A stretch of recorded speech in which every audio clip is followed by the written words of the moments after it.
Hello friends, welcome to Chakri గుమగుములు. Friends, ఈరోజు మనం సగ్గి బియ్యంతో కిచిడి అండి ఎలా చేయాలో తెలుసుకుందాము. తెలుసుకోబోయే ముందుగా మన వీడియోకి ఒక లైక్ అయితే ఇచ్చేయండి. దీనికోసం ఒక కప్పుతో సగ్గు బియ్యం తీసుకున్నానండి, ఒకే ఒక కప్పు.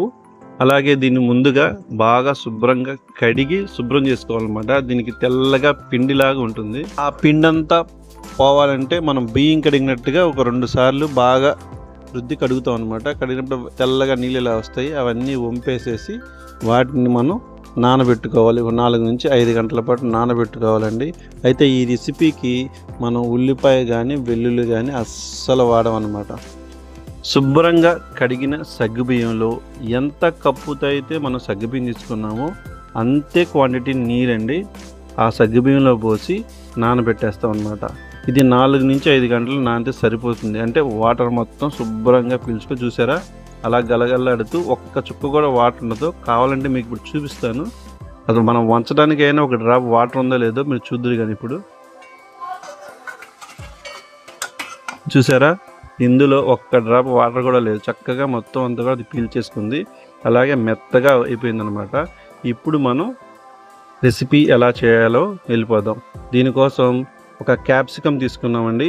అలాగే 2 బంగాళదుంపలు, 2 క్యారెట్లు తీసుకున్నాను. కానీ ఆ క్వాంటిటీకి అయితే ఎక్కువైందని తర్వాత ఒక్కొక్కటే వేసాను. ఒక బంగాళదుంప, ఒక క్యారెట్ ఇలా ముక్కలుగా కట్ చేసుకున్నాము. పచ్చిమిర్చి కూడా 3 పచ్చిమిరకాయలు కట్ చేసుకున్నాము. ఇప్పుడు స్టవ్ మీద ఒక పాత్ర పెట్టి ఒక గుప్పెడు వేరుశనగలండి, ఇవి దోరగా వేయించుకోవాలన్నమాట. వేయించుకొని పొడి చేసుకోవాలి. సిమ్లో పెట్టి చక్కగా దోరగా వేయించుకొని అవి చల్లారే వరకు పక్కన పెట్టేసుకొని తర్వాత వాటిని పొట్టు తీసేసి మనం మిక్సీలో వేసుకొని చక్కగా ఒక రౌండ్ తిప్పండి. అంటే పిండిలా కాకుండా ముక్కా చెక్కగా రావాలన్నమాట. చూసారా, ఇలా ముక్కా చెక్కగా వస్తే సరిపోతుంది.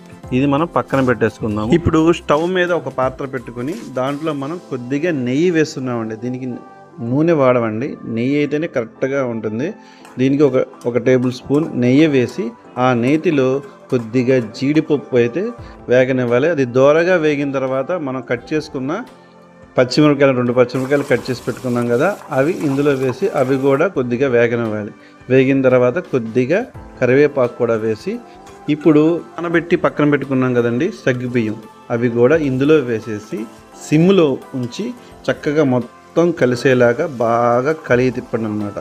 కలిగి తిప్పి అందులో ఒక చెంచా మిరియాల పొడి అండి, మిరియాల పొడి కూడా వేసి ఒకసారి మళ్ళీ మొత్తం కలిసేలాగా తిప్పుదాము. ఇప్పుడు ఇందులోనే మనం వేరుశనగ గుళ్ళు కచ్చాపచ్చాగా చేసుకున్నాం కదండి, ఆ పొడి కూడా ఇందులో వేసేసి మొత్తం కూడా ఒకసారి తిప్పండి. ఇప్పుడు వేరే పాత్రలో ఒక 2 టేబుల్ స్పూన్ నెయ్యి వేస్తున్నామండి. నెయ్యి వేసి అందులో మనం కట్ చేసుకున్న కూరగాయ ముక్కలండి, అదే బంగాళదుంప, క్యారెట్, క్యాప్సికమ్ ముక్కలు కూడా వేసేసి ఆ నెయ్యిలోనే దోరగా వేగాలి. వేగడం అంటే అదేనండి, ఉడకాలి. ముక్కలన్నీ చక్కగా ఉడికిన తర్వాత ఇందులో మనం పక్కన కలిపి పెట్టుకున్నాం కదండి సగ్గుబియ్యం, పుట్నాల పప్పు, జీడిపప్పు, ఆ మిశ్రమం మొత్తం కూడా ఇందులో వేసేసి మొత్తం కలిసే వరకు బాగా కలిగి తిప్పుతాం. అలాగే ఇప్పుడు ఇక్కడ మనం కొద్దిగా సాల్ట్ కూడా యాడ్ చేసుకోవాలి. యాడ్ చేసుకొని మొత్తం చక్కగా స్లో ఫ్లేమ్లో చక్కగా మొత్తం కలిసే వరకు కూడా తిప్పుకుంటాం అన్నమాట. అన్నీ చక్కగా ఉడికిపోయినాయి కదండి, ఎక్కువసేపు అయితే స్టవ్ మీదే ఉంచక్కర్లేదండి. చక్కగా మొత్తం కూడా కలిసే వరకు బాగా తిప్పేసి స్టవ్ కట్టేసుకోవడమే. అవసరమైతే దీంట్లో కొద్దిగా కొత్తిమీర వేసుకునే వాళ్ళు కొత్తిమీర వేసుకోవచ్చు. ఇంకా ఏమీ యాడ్ చేయక్కర్లేదండి.